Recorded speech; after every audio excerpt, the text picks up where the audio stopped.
Dandruff അഥവാ താരൻ. താരൻ പലരെയും ബുദ്ധിമുട്ടിക്കുന്ന ഒരു പ്രശ്നമാണ്. സാധാരണയായിട്ട് മഞ്ഞുകാലത്ത് ഇത് അധികമായി കാണാറുണ്ട്. ആയുർവേദം അനുസരിച്ച് ശരീരത്തിലെ ത്രിദോഷങ്ങളുടെ, അതായത് വാതപിത്ത കഫത്തിന്റെ ഇംബാലൻസ് കൊണ്ടുണ്ടാകുന്ന ഒരു ബുദ്ധിമുട്ടാണ് താരൻ. ഇത് നമുക്ക് ചുറ്റുമുള്ള വസ്തുക്കൾ ഉപയോഗിച്ച്, അല്ലെങ്കിൽ നമുക്ക് അവൈലബിൾ ആവുന്ന ഇൻഗ്രീഡിയൻസുകൾ ഉപയോഗിച്ച് തന്നെ പരിഹരിക്കാവുന്നതാണ്. അത് എന്തൊക്കെയാണ് എന്ന് നോക്കാം. ആദ്യമായി പരിചയപ്പെടുത്തുന്നത് ആര്യവേപ്പിന്റെ ഇലയാണ്. ആയുർവേദത്തിൽ സർവ്വരോഗ നിർവാൺ എന്നാണ് ആര്യവേപ്പിന്റെ ഇലയെ പറയുന്നത്. കാരണം ഇത് antibacterial, antifungal, antiseptic തുടങ്ങി ഒട്ടനവധി ഗുണങ്ങളുള്ള ഒരു മെഡിസിനാണ്. ആര്യവേപ്പിന്റെ ഇലയുടെ ഉപയോഗം നമ്മുടെ സ്കാൾപ്പിനെ ഡീടോക്സിഫൈ ചെയ്യുകയും ഡാൻഡ്രഫ് മൂലം തലയിലുണ്ടാകുന്ന ചൊറിച്ചിൽ കുറയ്ക്കാനും സഹായിക്കുന്നുണ്ട്. ഇത് എങ്ങനെ ഉപയോഗിക്കാമെന്ന് നോക്കാം. ആര്യവേപ്പിന്റെ ഇല പേസ്റ്റാക്കി തൈരുമായിട്ട് മിക്സ് ചെയ്ത് തലയിൽ പുരട്ടാവുന്നതാണ്. 15 മുതൽ 20 മിനിറ്റ് വരെ പുരട്ടിയതിന് ശേഷം ആര്യവേപ്പിന്റെ ഇലയിട്ട് തിളപ്പിച്ച വെള്ളം ഉപയോഗിച്ച് തല കഴുകുക. ഇത് തലയിലുണ്ടാകുന്ന ചൊറിച്ചിലുകൾ മാറ്റാനും തലയിൽ നിന്ന് പൊളിഞ്ഞിളകുന്നത് കുറയ്ക്കാനും സഹായിക്കും. അടുത്തതായി പരിചയപ്പെടുന്നത് ഉലുവയാണ്. തലയിൽ ഫ്ലേക്സ് പോലെ പൊളിഞ്ഞിളകി വരുന്ന, പാളികളായി പൊളിഞ്ഞിളകി വരുന്ന ഡാൻഡ്രഫ് ഉള്ളവർക്ക് വളരെ എഫക്റ്റീവായിട്ട് ഉപയോഗിക്കാവുന്ന ഒന്നാണ് ഉലുവ. ഉലുവ 2-3 സ്പൂൺ രാത്രിയിൽ കുതിർക്കാനിടുക.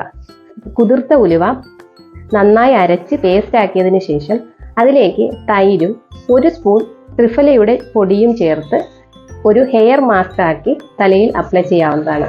30 മുതൽ 45 മിനിറ്റ് വരെ തലയിൽ ഇട്ടതിന് ശേഷം നിങ്ങൾക്കിത് കഴുകിക്കളയാവുന്നതാണ്. അടുത്തതായി പരിചയപ്പെടുത്തുന്നത് വെളിച്ചെണ്ണയും നാരങ്ങ നീരും. 2 സ്പൂൺ വെളിച്ചെണ്ണ എടുക്കുക. അത് ചെറുതായിട്ടൊന്ന് ചൂടാക്കിയതിന് ശേഷം അതിലേക്ക് 1 സ്പൂൺ നാരങ്ങ നീര് ചേർക്കുക. ഇത് കുളിക്കുന്നതിന് 2 മണിക്കൂർ മുമ്പ് തലയിൽ തേച്ച് പിടിപ്പിക്കുക. അതിനുശേഷം 2 മണിക്കൂറിന് ശേഷം കുളിക്കാവുന്നതാണ്. വെളിച്ചെണ്ണ തലയോട്ടിയിലെ ഡ്രൈനെസ്സിനെ അകറ്റി നിർത്തുന്നു. കൂടാതെ നാരങ്ങയിൽ വൈറ്റമിൻ സിയും സിട്രിക് ആസിഡും സിങ്കും ധാരാളമായിട്ട് അടങ്ങിയിട്ടുണ്ട്. ഇത് ആന്റി ഫംഗലായും ആന്റി ഓക്സിഡന്റായും പ്രവർത്തിക്കുന്നുണ്ട്. അടുത്തത് അലോവേറ അല്ലെങ്കിൽ കറ്റാർവാൾ. അലോവേറ ജെൽ എടുക്കുക. അതിലേക്ക് 2 സ്പൂൺ ആവണക്കെണ്ണ ചേർക്കുക. നന്നായി മിക്സ് ചെയ്തതിന് ശേഷം ഇത് തലയിൽ പുരട്ടാവുന്നതാണ്. ഏകദേശം 2 മണിക്കൂറോളം തലയിൽ പുരട്ടി വെക്കാവുന്നതാണ്. തലനീരിറക്കത്തിന്റെ ബുദ്ധിമുട്ടുള്ളവർ അതിനു മുമ്പേ തന്നെ കഴുകിക്കളയാവുന്നതാണ്. അടുത്തതായി പറയുന്നത് നെല്ലിക്കാപ്പൊടിയാണ്. നെല്ലിക്കാപ്പൊടി ധാരാളം ആന്റി ഓക്സിഡൻസ് ഉള്ളതും വൈറ്റമിൻ സി റിച്ച് ആയിട്ടുള്ളതുമാണ്. 2 സ്പൂൺ നെല്ലിക്കാപ്പൊടി എടുക്കുക. അതിലേക്ക് തുളസി ഇല പേസ്റ്റ് ആക്കി ചേർക്കുക. ഇത് രണ്ടും കൂടെ കുറച്ച് വെള്ളവും ചേർത്ത് മിക്സ് ചെയ്ത് ഒരു ഹെയർ മാസ്ക് ആക്കി നമുക്ക് തലയിൽ പുരട്ടാവുന്നതാണ്. ഇത് കുളിക്കുന്നതിന് 2 മണിക്കൂർ മുമ്പ് തലയിൽ പുരട്ടി നിൽക്കുക. അതിനുശേഷം കഴുകിക്കളയാവുന്നതാണ്. ഷാമ്പു ഉപയോഗിച്ച് കഴുകാവുന്നതാണ്.